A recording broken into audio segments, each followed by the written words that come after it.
Estado estándar de una sustancia. El estado estándar de una sustancia es su forma pura y más estable a una atmósfera de presión y a la temperatura de interés, que por lo regular se escoge como 298 Kelvin o 25 grados Celsius.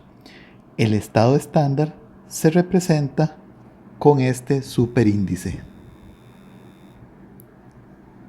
Muy bien. Para que entiendan mejor el concepto del estado estándar, veamos los siguientes ejercicios. Dice, ¿cuál de las siguientes sustancias que se encuentran a una atmósfera y 298 Kelvin representa el oxígeno en su estado estándar? Entonces nos presentan tres moléculas. Bueno, nos presentan la molécula de O3, que se llama ozono, nos presentan el átomo de oxígeno y nos presentan la molécula de oxígeno O2. Nosotros sabemos que el oxígeno existe en la naturaleza precisamente en forma de moléculas de O2. Por lo tanto, de las tres moléculas, la forma más estable del oxígeno es el O2.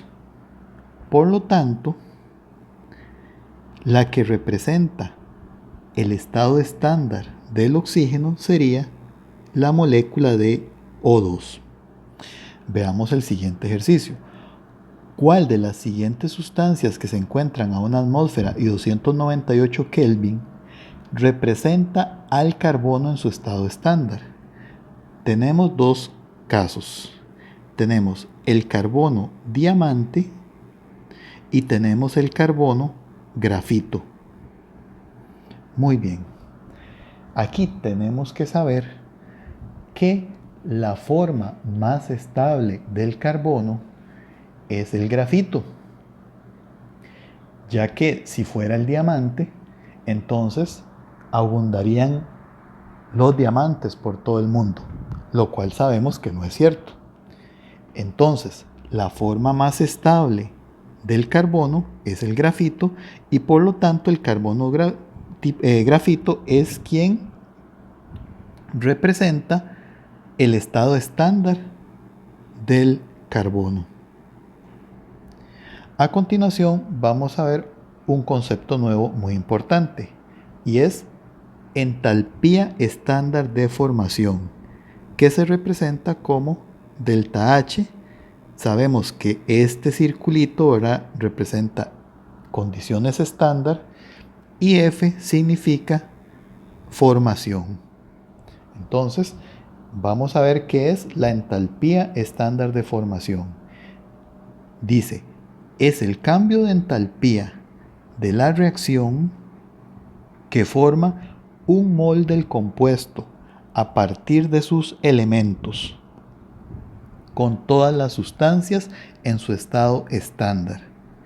Entonces, para entender un poco mejor el concepto de entalpía estándar de formación, vamos a ver el siguiente ejemplo. Dice, ¿para cuáles de las reacciones siguientes a 25 grados Celsius el cambio de entalpía representaría una entalpía estándar de formación? Es decir, lo que nos están dando son tres reacciones químicas, tres ecuaciones. Si nosotros calculáramos de alguna forma el delta H para cada una de estas tres reacciones, entonces, ¿cuáles de estos delta H serían entalpías estándar de formación? Bueno, analicemos cada uno de los casos. En la primera ecuación vemos que tenemos una molécula que por cierto se llama glucosa y esa molécula se está descomponiendo en los elementos que la forman. Se genera carbono, hidrógeno y oxígeno. Y si nos vamos a la definición, dice que la reacción, dice que es el cambio de entalpía de la reacción que forma un mol de el compuesto a partir de sus elementos. Aquí no se está formando un mol de un compuesto, más bien todo lo contrario. Un mol del compuesto, que es la glucosa, se está descomponiendo en sus elementos. Entonces, este primer delta H no sería una entalpía estándar de formación. Veamos el segundo ejemplo. En este ejemplo, tenemos que el elemento potasio reacciona con el elemento cloro para formar cloruro de potasio. Pero resulta que aquí tenemos otro problema, porque revisando nuevamente la definición, para que ese proceso sea un proceso de formación, dice que se debe formar un mol del compuesto, un mol. Y aquí se están formando 2 moles de KCl. Entonces, este delta H tampoco sería una entalpía estándar de formación.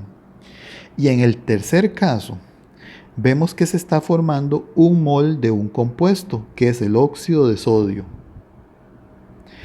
Y ese óxido de sodio se está formando a partir de sodio y a partir de oxígeno, que son los elementos que lo componen. Y tanto los reactivos como el producto está en su estado estándar. El óxido de sodio es un sólido, como la mayoría de los óxidos. El oxígeno aparece como O2 y el sodio pues se representa como Na, ¿verdad? Que es un sólido precisamente a condiciones estándar. Por lo tanto, ese tercer delta H sí sería una entalpía estándar de formación. Bueno, las entalpías estándar de formación se encuentran tabuladas en los libros para una gran cantidad de sustancias, en tablas similares a la que están viendo en pantalla. Aquí ustedes ven que tenemos diferentes sustancias. Por ejemplo, tenemos aquí la primera, acetileno. Tenemos la fórmula del acetileno, que es C2H2, y tenemos que su entalpía de formación estándar es 226.7 kilojoules entre mol. Esa es la unidad de las entalpías de formación estándar. ¿Y qué pasa con esos datos? ¿Me los tengo que aprender de memoria? Jamás, ¿verdad? Eso no se les va a solicitar nunca. Lo que sí es que debemos saber utilizar esos datos que aparecen en una tabla. ¿Y para qué sirven esos datos? ¿Por qué las entalpías de formación son tan importantes? Son importantes porque a partir de las entalpías de formación podemos calcular el delta H de un montón de reacciones químicas, utilizando esta ecuación que ven en pantalla, que dice que el delta H estándar de una reacción va a ser igual a la sumatoria de los delta H de los productos multiplicados por el coeficiente estequiométrico de los productos, menos el delta H de formación de los reactivos multiplicados por su correspondiente coeficiente estequiométrico. Y algo importante que tenemos que saber es que por definición el delta H estándar de formación de un elemento en su estado estándar es 0. Eso es algo que debemos conocer, eso está por definición. Muy bien, veamos el siguiente ejercicio. Dice, calcule el cambio de entalpía estándar para la siguiente reacción. Entonces nos dan esta reacción o esta ecuación química, ¿verdad? Esta ecuación dice que C6H6, que se llama benceno, reacciona con 15 medios de oxígeno para dar 6 CO2 más 3 aguas. Muy bien. Arriba, en esta parte que aparece en rojo, aparecen varios valores. Esos valores son los delta H de formación para cada uno de esos compuestos sacados de una tabla similar a la que vimos anteriormente. Entonces, para efectos de simplificar el problema, Yo copié los valores y los copié sin decimales. Entonces, ¿qué es lo que tenemos que hacer? Simplemente tenemos que aplicar la ecuación que vimos anteriormente, que la volví a copiar aquí para que la recuerden y no la olviden. Entonces, el delta H de la reacción va a ser igual, recuerden, primero tenemos que sumar los delta H de formación de los productos multiplicados por sus coeficientes estequiométricos. Entonces, estos son los productos dióxido de carbono y agua. Entonces, el dióxido de carbono tiene un coeficiente estequiométrico de 6. Entonces comenzamos escribiendo 6 por el delta H de formación del dióxido de carbono, que es menos 394. Entonces apuntamos 6 por menos 394. Ya terminamos con el dióxido de carbono. Nos pasamos ahora al siguiente producto, que es el agua. Muy bien. Y voy a borrar un poquito, ¿verdad?, de lo que he rayado para que no nos confundamos. Entonces, el agua está multiplicado por un coeficiente 3. Entonces tenemos que escribir más 3 por el coeficiente, por el delta H de formación del agua, que es menos 286. O sea, por menos 286. Como ya terminé con los productos, cierro todo con paréntesis. Y ahora, como dice la ecuación aquí, escribo un menos, que es este menos que escribí acá. Ahora, abro paréntesis y empiezo a trabajar con los reactivos. Y voy a borrar un poquito lo que he rayado nuevamente para no confundirnos. Entonces, abrimos el paréntesis y ponemos el coeficiente estequiométrico del benceno, que es este compuesto. Bueno, aquí hay un coeficiente estequiométrico de 1, nada más que no se escribe.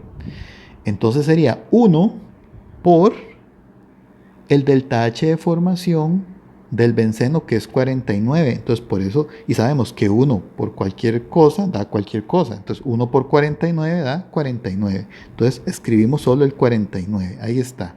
Más el coeficiente estequiométrico del oxígeno, que es 15 medios. Entonces aquí escribimos el 15 medios. Por el delta H de formación estándar del oxígeno. Pero recuerden que por definición, el delta H de formación de un elemento en su estado estándar es 0.